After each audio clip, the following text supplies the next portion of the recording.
Welcome back guys. स्वागत है आप सभी का कार्ल टेक्स चैनल पर। और लॉन्ग टर्म सीरीज को कंटिन्यू करते हुए आज आप देखने वाले हो इसके थर्ड पार्ट। इसका ऑफिशियल टाइटल है long term 3 left for dead.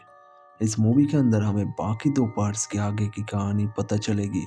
Video के एंड में मैं इस मूवी से जुड़ी कुछ इंटरेस्टिंग फैक्ट्स और साथ ही इस मूवी से जुड़ी कुछ डिटेल्स आपके साथ शेयर करूंगा। तो आप ज्यादा देर ना करते हुए जल्दी से ब्रेक डाउन स्टार्ट करते हैं।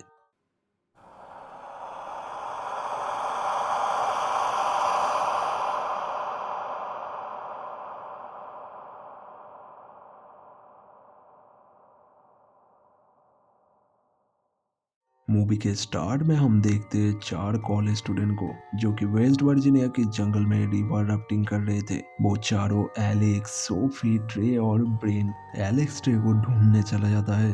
सोफी और ब्रेन वहाँ अकेले रह जाते हैं और वो सोचते हैं उन्हें देखने वाला कोई नहीं है वहाँ पर। तभी एक तीर आता है और सोफी के आर पार हो जाता है। वो दोनों को समझने के पहले एक और तीर आता है और सोफी के आग बाहर निकल देता है और वो वहीं पर मर जाता है। और उसे देखकर ब्रेन जंगल की तरफ भागता है। तभी एलेक्स वहां आ जाती है। थ्री फिंगर सोफी के आग खड़ा होता है। वो ये देखकर पत्थर के पीछे छुप जाती है।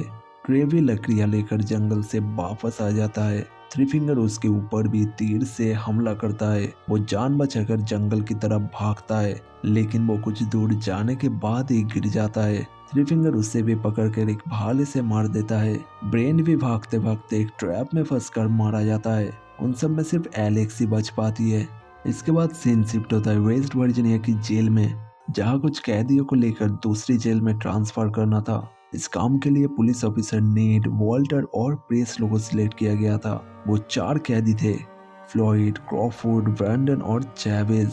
चैवेज एक माफिया ऑर्गेनाइजेशन का हेड था जिसकी वजह से सब किया जा रहा था। और आखिरी था विली, जो एक अंडरकवर एजेंट था। वो पुलिस वाले के लिए ही काम कर रहा था।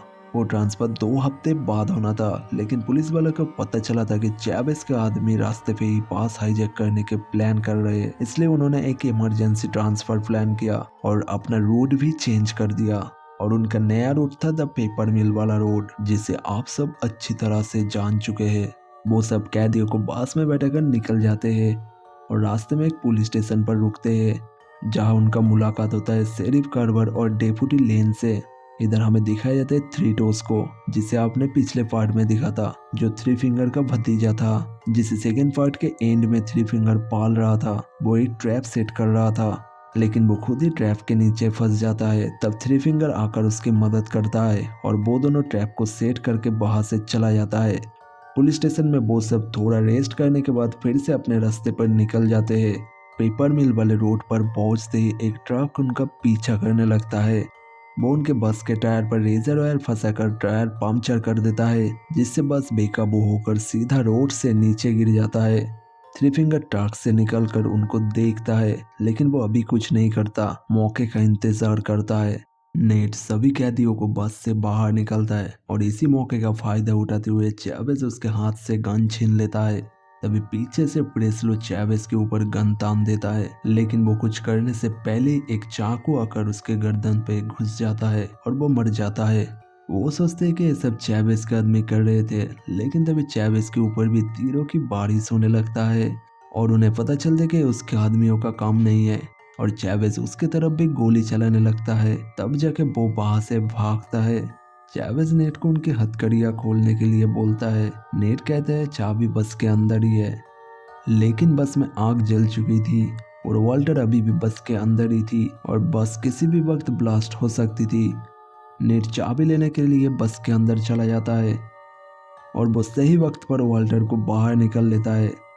नेट जो चाबियां लेकर आया था वो किसी भी काम का नहीं था, लेकिन उसके बावजूद चैवेज उसका कुछ नहीं करता, क्योंकि नेट ही उन्हें इस जंगल से बाहर निकल सकती थी। वो सब आगे बढ़ता है, लेकिन तभी झाड़ियों से एक लड़की निकलकर नेट के ऊपर हमला कर देता है। वो एलेक्स थी, जो मूवी के फर्स्ट सीन में बच गया था। वो उन्हें बताती है कि यहाँ एक म्यूटेंट हिलबिली रहता है जो यहाँ आने वाले लोगों को मार कर खा जाता है, लेकिन कोई भी उसके बात पर यकीन नहीं करता और वो सब उसका मजाक उड़ाने लगता है। वो उन्हें 2 दिन पहले हुआ दोस्तों के साथ हादसे के बारे में भी बताता है और चैवेज उसे उनके राफ्ट तक ले जाने के लिए कहता है उनके पास 2 गन्स थी और वो एलेक्स को रिक्वेस्ट बिल्कुल नहीं कर रहा था। वो उन्हें रिवर साइड तक ले जाता है जहाँ वो कैंपिंग कर रहे थे। रास्ते में उन्हें एक वैन उल्टी पड़ी हुई मिलती है, वो पीछे से लॉक थी। चैवेज नेट को वैन की चाबी चेक करने के लिए भेजता है। कैब में उसे एक चाबी और गन मिलता है। गन वो चुपचाप वॉल्टर को दे देता है। जब वो वैन खोलते हैं तब वो देखते हैं वैन पैसों से भरा पड़ा हुआ है और ये देखकर वो सब पागल हो जाते हैं। चैवेज उन सबको 2-2 बैग उठाकर चलने के लिए कहते हैं। सब 2-2 बैग उठा लेता है, लेकिन वॉल्टर जख्मी था इसलिए वो बैग उठा नहीं सकता था। चैवेज उसे जबरदस्ती बैग उठाने के लिए कहता है। मौका मिलते ही वॉल्टर चैवेज के ऊपर शूट कर देता है। वॉल्टर का बैड लक के गन में गोली नहीं था, लेकिन इसलिए चैवेज उसे माफ नहीं करता और सीधा उसके माथे पे गोली मार देता है। नेट कुछ भी नहीं कर पाता क्योंकि वो भी मजबूर था। चैवेज सबको आगे बढ़ने के लिए कहता है। सबसे पहले एलेक्स चल रही थी क्योंकि वो ही उन्हें रास्ता दिखा रहा था। चलते चलते एलेक्स एक ट्रैप में फंस जाता, लेकिन नेट उसे सही वक्त पर बचा लेता है। वो ट्रैप वही था जो थ्रेटो सेटअप कर रहा था और वो वही छुप कर बैठा था। वो भी निकलकर उनके ऊपर हमला कर देता है, लेकिन चैवेज उसे गोली मार देता है। एलेक्स उन्हें बताता है कि ये वो म्यूटेंट नहीं है।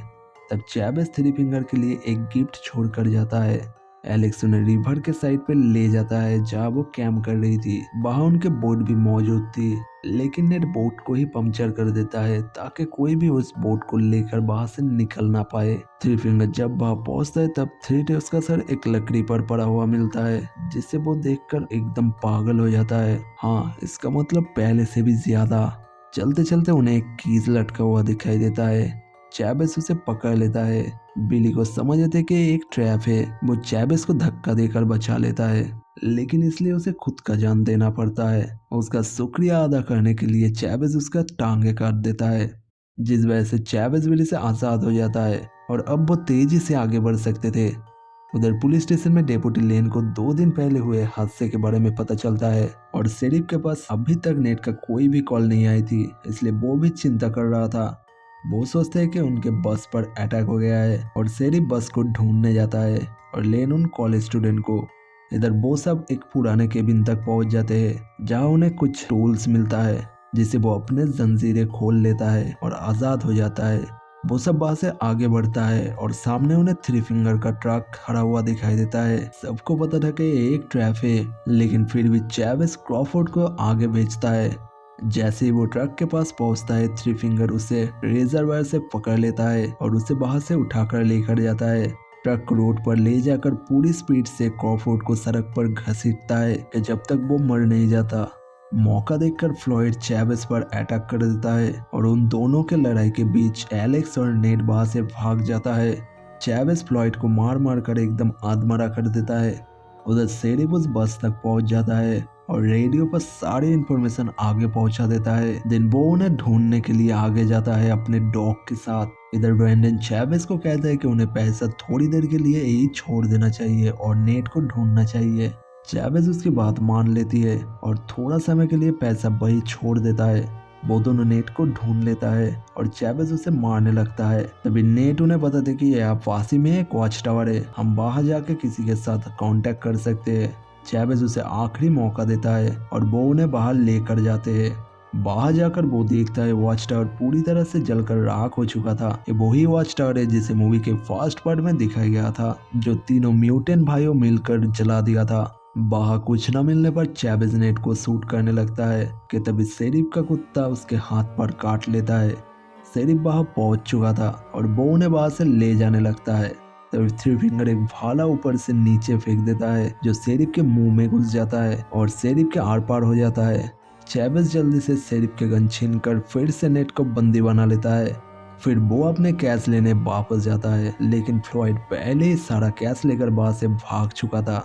लेकिन उससे कुछ आवाज हो जाता है जो चैवेज भी सुन लेता है। वो उसकी तरफ जाता है, लेकिन उससे पहले ही थ्री फिंगर मोलेटो फेंक कर फ्लॉयड को जला देता है। उसी के साथ सारा पैसा जल जाता है।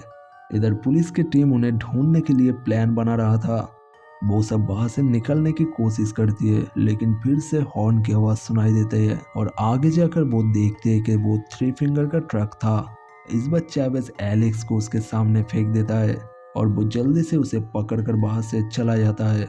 नेट उसके पीछे जाने लगता है लेकिन चैवेज उसे जाने नहीं देता और उसे भी शूट करने लगता है।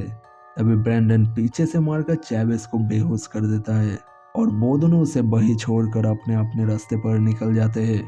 उधर थ्री फिंगर एलेक्स को ले जाकर अपने घर में बांध देता है, जहां हमें डेपुटी लेन के बॉडी भी दिखाई देती है। थ्री फिंगर ने उससे भी पकड़कर मार दिया था। इधर ब्रैंडन वहां से भाग रहा था, तभी चैवेज उसके सामने आकर उसे मारकर बेहोश कर देता है। वो आगे चलता है तो उसके सामने थ्री फिंगर आ जाता है और वहां उनके बहुत लड़ाई होती है। चैवेज मार मार कर थ्री फिंगर की शक्ल बिगाड़ देती है, हाँ पहले से भी ज्यादा। लेकिन एंड में थ्री फिंगर ही उसके ऊपर भारी पड़ता है। वो उसका खोपड़ी खोलकर उसका दिमाग खाकर अपनी जीत सेलिब्रेट करता है। उधर नेट को शेरिफ का कुत्ता मिल जाता है जो कि उसे एलेक्स तक ले जाता है। वो एलेक्स को छुड़ाकर वहां से निकलने लगता है। तभी थ्री फिंगर उनके ऊपर हमला कर देता है। वो नेट को मारने ही वाला था कि तभी एलेक्स थीटोस के सर वाले लकड़ी उसके अंदर घुसाकर उसे मार देता है। फिर वो दोनों उसका ट्रक लेकर वहां से निकल जाते हैं।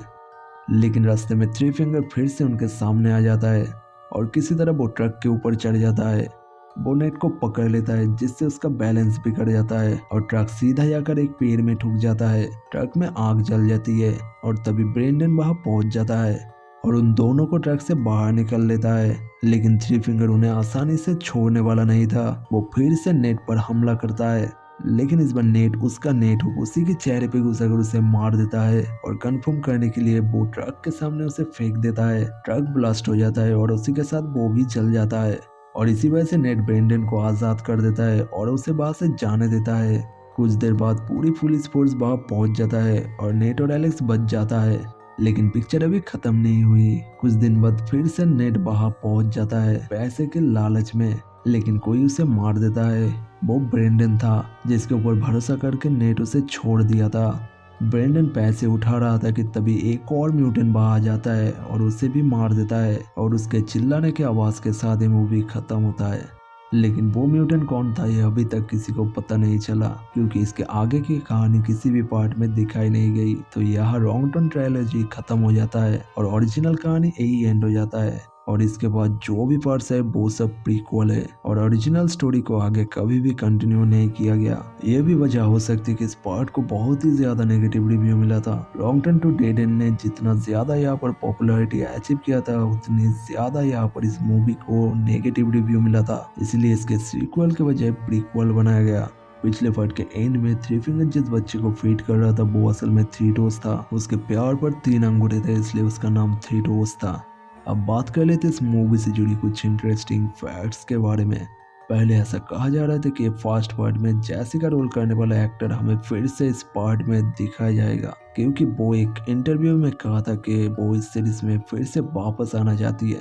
रॉन्ग टर्न सीरीज के इसी पार्ट में सबसे ज्यादा किल्स दिखाया गया है और साथ ही सबसे कम म्यूटेंट्स भी इसी पार्ट में है। सिर्फ 2 म्यूटेंट्स को दिखाया गया है, लेकिन फर्स्ट 40 मिनट के अंदर ही थीटोस को मार दिया गया और उसके बाद थ्री फिंगर ही अकेला किल्स करता है।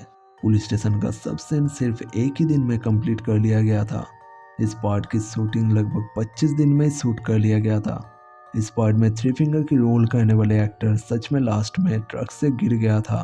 पहले ऐसे प्लान किया गया था मूवी के फर्स्ट सीन में और भी ज्यादा न्यूडिटी दिखाने का, जहाँ एलेक्स और सोफी का धूप में न्यूड दिखाने का सीन था।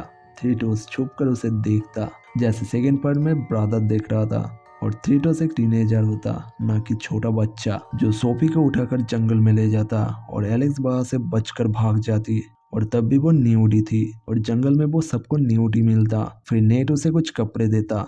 एक और न्यूड सीन में थीटोस डेपुटी लेन को पकड़कर उसके कपड़े फाड़ता, लेकिन इन सबको चेंज किया गया और थीटोस को एक छोटा म्यूटेंट दिखाया गया जो कि इससे पहले किसी भी पार्ट में हमें दिखाया नहीं गया था। थीटोस का घर वो ही होता जहाँ सबको बहुत सारे टूल्स मिला था।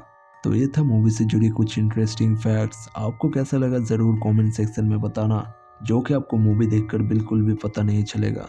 अगर चैनल में न्यू आए तो चैनल को सब्सक्राइब कीजिए, साथ ही पास ही में दिया बेल आइकन को क्लिक कर दीजिए, क्योंकि कार्ल रेस की तरफ से कोई भी नोटिफिकेशन अगर जा रहा है तो सबसे पहले आपको नॉक कर पाए। तो मैं मिलता हूँ आपसे नेक्स्ट वीडियो में, तब तक के लिए बाय।